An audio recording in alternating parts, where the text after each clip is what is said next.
Star Trek Prodigy, Supernova, Chapter 19. Are you sure you want to do this, Captain? I'm sure, Janeway. Is Murph sure? Murph looked up at Dal and smiled, inching his way toward the generator. Yeah, I think he's pretty sure. Well, in that case, good luck. Janeway out. Gwyn crouched down to pet Murph's head. We're counting on you, Murph, so... She looked at Dal. Do your thing? Yeah, do your thing, finished Gwyn. With that, Murph bopped and slid along the floor toward the control panel. He looked at it from all angles and perspectives as if he was trying to figure out which delicious and alien delicacy to sample first in a deep space station food court.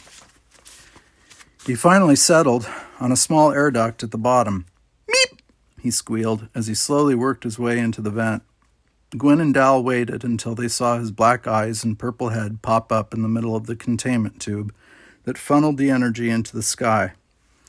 The radiation that would have been deadly for either of them was harmless to Murph. If anything, he seemed to be enjoying himself. Murph circled the inside of the large tube several times, reminding Gwyn of the merry-go-rounds she'd heard the Unwanted talk about back on Tars Lamora. Before being orphaned or kidnapped, they'd spent many happy hours on their home planets visiting parks and community centers, where they rode real or holographic vehicles and creatures around in circles. One boy would always talk about how much fun he'd had holding on to the horn of a mechanical Mugato, while his younger sister sat beside him in a child-sized shuttlecraft. She never stopped the Unwanted from remembering the happy times they'd had before their life on Tars Lamora. It was, she thought, literally the least she could do. Dal checked his tricorder. Murph, I hate to rush you, but time's not on our side here. You gotta hurry it up. With that, Murph ducked below their sight line. Moments later, the ground began to shake and the light emanated from the generator began to flicker. Suddenly, everything just stopped, and they were thrown into pitch darkness. Emergency lights illuminated the room as they watched Murph exit through the same duct he'd entered. Good job, yelled Dal, picking up Murph and spinning him around. I don't know what you ate, or how you ate it, or actually how you're keeping it down, but I'm sure glad you did it. Chapter 20. Zero, Rocktalk, and Jenkum Pog walked leisurely around the Dyson station. Rows and rows of computers and workstations led them to believe that the facility was once heavily manned by hundreds of Neuroan scientists, technicians, and engineers. The small size of the station belied the massive power it helped contain. Jenkum opened an empty storage closet. Jenkum Pog guesses once everything was up and running, they left. Likely, but I can't imagine they had any choice as to when they could come and go. We didn't on Tars Lamora, and a Star Killer is anything like Dreadnought. Zero trailed off. But Dreadnought had help. Jenkum Pog saw Dreadnought maybe once a day, and only if Jenkum was doing something wrong. But Jenkum Pog saw hundreds of watchers all day, every day. To make sure you didn't do anything wrong, added Zero. If the Neuroans are gone, then maybe the watchers aren't needed. Maybe this Dreadnought is different? Maybe he's nicer? Rock twiddled her fingers hopefully. Jenkum shook his head. Dreadnoughts are gonna Dreadnought. Jenkum is always right. And I can fully admit when I am wrong, said Zero. You? When are you ever wrong? Jenkum asked Zero. Aside from all the times Jenkum was right. I'm wrong now, said the Medusan. Look behind you. Rock and Jenkum turned around slowly. Zero was right. They had been wrong. The Dyson station wasn't devoid of watchers. They were right there, and there were a lot of them. The three crewmates ran down the corridor with the clicking, clacking of the watchers getting louder and louder as they gained on them. Suddenly, the Dyson station shook, throwing the Protostar's crew and the watchers off their feet and across the hallway. Sirens started to blare out a warning. Another shockwave? Asked Zero as they slid across the floor. Jenkum got to his feet and checked his tricorder. That felt different, and the lights are dimmer now than they were. And, as if the station had heard Zero, emergency lights began to flash. A watcher approached a screaming rock talk.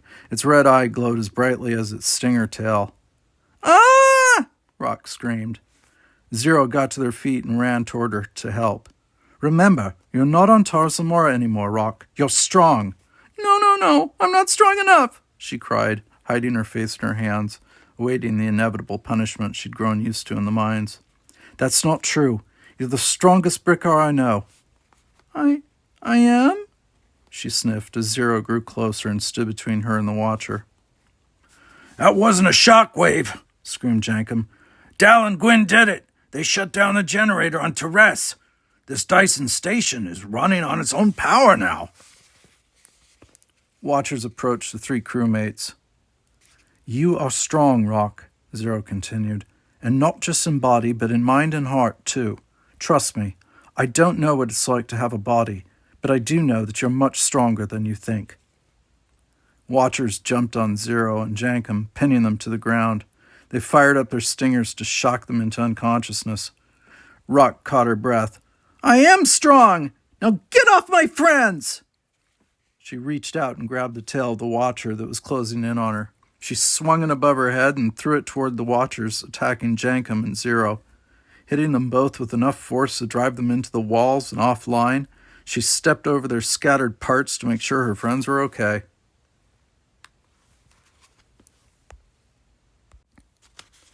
Chapter 21. Dal set Murph back on the ground. "Okay, the generator's shut down. All we need to do now is find the—" A strange yet familiar voice interrupted the captain. "Find the what?" "Meanie head," Dal answered.